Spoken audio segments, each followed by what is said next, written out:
Topic po natin, gallbladder stones, bato sa abdo. Okay? Very common itong sakit na to. Kita nyo, parang gumagawa ng gravel itong abdo natin. So, ito yung atay natin. Sa ilalim ng atay, may gallbladder. Hugis peras siya. Yan, hugis pear. Okay? Trabaho niya, maglabas ng bile, pangtunaw sa taba na kinakain natin. Kaya pag kumain tayo ng matataba, trabaho nitong gallbladder, maglalabas siya ng bile para tunawin yung mga taba na kinain natin. Kaya kung matataba kinakain nyo or very oily, mas gagana siya dapat. Yan. Ang problema minsan, nagkakaroon ng mga parang buhangin at gallstone. Okay? Ang sintomas nito medyo kakaiba. Merong the usual sintomas, merong kakaiba. Maraming klasing bato ang pwede makita. 80% ng bato is calcium stones ang nakikita. Matigas siya. Meron din naman mga cholesterol stones. Okay? At ang pinaka-common, cholesterol stones, calcium stones, at uric acid stone. Depende yan. Sa Pilipinas, kung ano mataas o sa ibang bansa, depende sa kinakain. So, pag cholesterol yung mataas ang cholesterol mo, baka cholesterol. Mahilig ka sa maalat, patis, toyo, ay baka calcium stones. Mataas uric acid mo, ay baka uric acid stones. So, kahit ano man yung bato na makita, ay pwede magbara. Ito yung delikado. Ito yung gallbladder, di ba? Pag nagbara siya.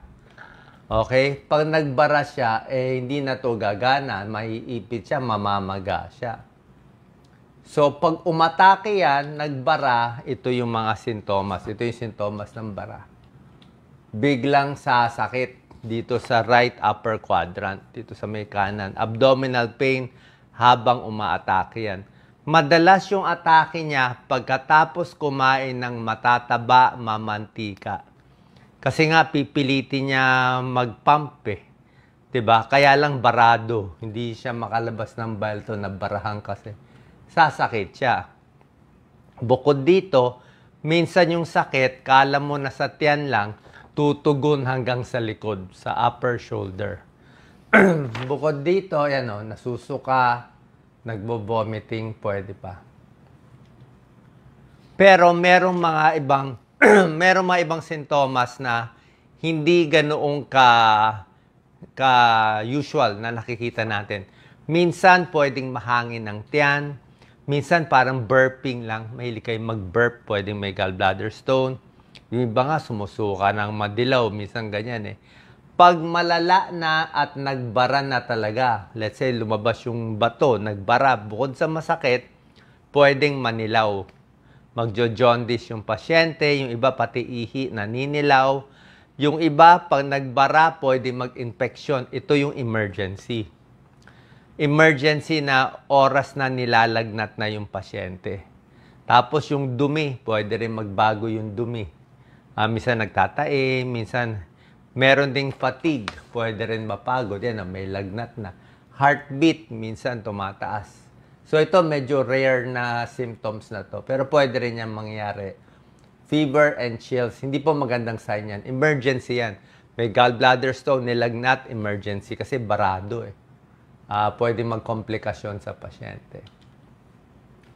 So, sino ang mas tinatamaan ng gallbladder stone? Usually, ngayon kahit 30 plus, 30 years old. Dati, mga 40 years old. Babae, mas marami konti. Tulad na sinabi ko, mataas ang cholesterol, mataas ang uric acid, pwede rin.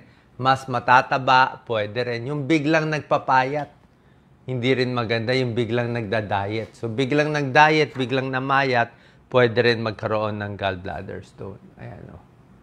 Malakas uminom ng alak, naninigarilyo, yun din. Okay? Mabilis lang naman malaman kung may gallbladder stone kayo or wala, papa-ultrasound lang. Papa-ultrasound. So, pag pina-ultrasound ang tiyan, makikita ng doktor, ay may gallbladder stone. So, kung meron, titignan na natin kung anong gagawin. So, ang tanong ng karamihan, Doc, anong pwedeng pagkain? Meron bang natural remedy? Bakit sinasabihan ako ng doktor na ooperahan? Pag pumunta kayo sa surgeon, sa gastroenterologist, kadalasan, ang rule kasi ng mga doctors ganito. Ito talaga yung rule eh.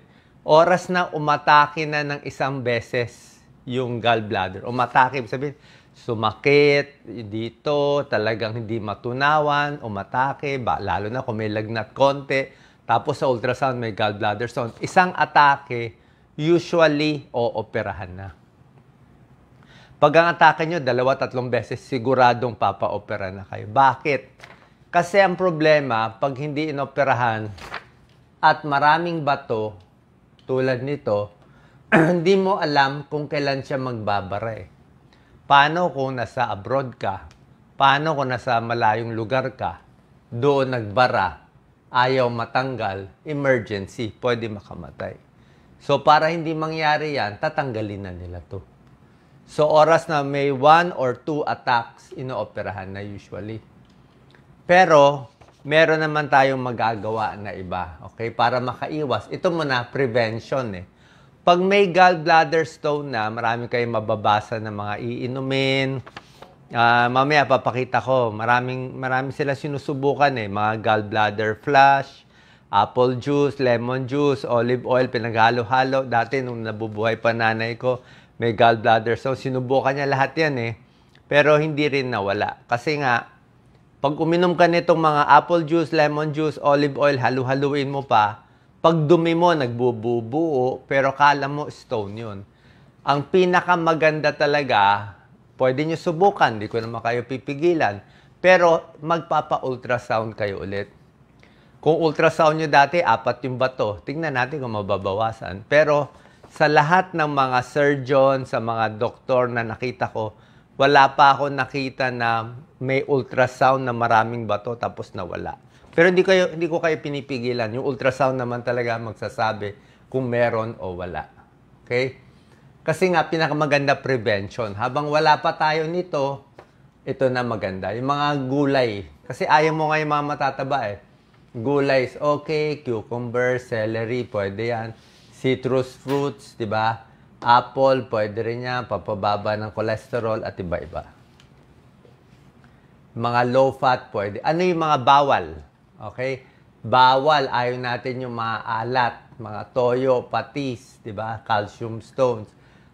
Maraming fatty, full cream milk, butter. Okay? Nuts, alam ko pwede naman. And avocado, I think pwede to. Egg, siguro konting bawas. Beef, depende. Okay? So, kita nyo iba, oh, ang lalaki ng mga bato. Ayan, ang lalaki ng mga stone nila. So, high fiber diet, low fat diet, ayaw natin matataba para hindi matake. Bawal din overweight, pero kung magpapapayat, dahan-dahan. Hindi, ayaw niya yung fasting. Yung matagal kayo hindi kakain kasi minsan lalong magpo-form yung stone. Eh. Tapos, exercise, kailangan palagi. Tingnan natin, ha. So, ito yung mga gallbladder-friendly foods. Kasama ang pinya. Actually, sa gout, sa uric acid, may tulong yung pinya. Maraming tubig, iniinom. Okay, yan. Pag umatake ang gallbladder stone. Yan, yan ang risk factors. Yung mga overweight, puro matataba kinakain, at usually kababaihan mas marami. Ito, mga high-fat foods. Yan ang mga pagkain na nakaka-atake. Kasi nga oily eh. Pag oily, pwede umatake. Mga prito. Biglang nagpapapayat, hindi kumakain, pwede rin umatake. Ayan o. Pinapagalaw niya yung gallbladder. Bakit, Doc Lisa? Pag biglang diet, oo. Pero kailangan mag-diet, unti-unti. Okay, diet and gallbladder stone risk. Ito yung mga nire-recommend na pagkain. Yan. Ang gusto natin, maraming gulay at prutas, pwede siya, may tulong siya. Ayan o, pampaganda ng digestion, di ba? Gusto mo, lumalabas yung bile sa gallbladder, pero tamang-tama lang. Healthy fats eh, itong mga good fats eh. Mga isda, pwede. Gulay, monggo, walang problema. Ayan o, plant-based protein, pwede kayo. Alak at sigarilyo, bawas.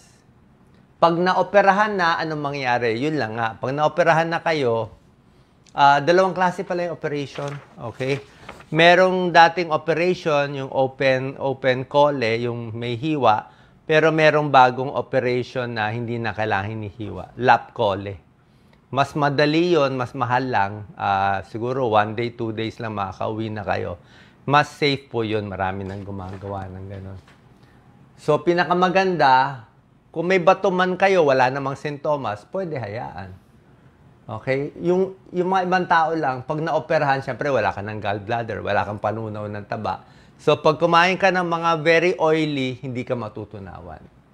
Kaya nga, pag naoperahan ka, puro mga healthy food na lang kakainin mo. Okay? Yung iba, tinatry to, yung mga cleansing, gallbladder, hindi po talaga eh. Pwede nyo subukan. May kanya-kanyang preparation, wala namang masama kung gusto nyo subukan. Pero after 2 months, 3 months, pag pina-ultrasound nyo, meron pa rin at umaatake, mas safe na magpa-opera. Meron palang tableta din ng mga doktor, ito pwede reseta sa inyo, makakabawas ng gallbladder stone pero matagal, 2 years. Ito, reseta to ng doktor, 2 years, tsaka hindi rin 100%.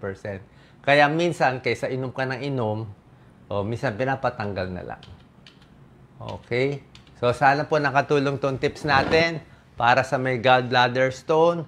So, bawas sa matataba at kung merong ganitong problema, punta tayo sa gastroenterologist, punta tayo sa surgeon nyo para laging safe. Kasi ayaw natin na biglang magbarayan at merong mangyari sa inyo. Meron kasing mga complication kasi talaga. Pag nagbarayan, hindi makakakain, lalagnatin, tapos yung infection baka pwede kumalat sa buong katawan.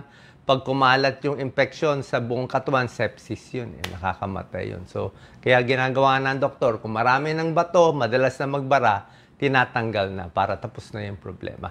Pwede mabuhay ng normal kahit walang gallbladder. Salamat po.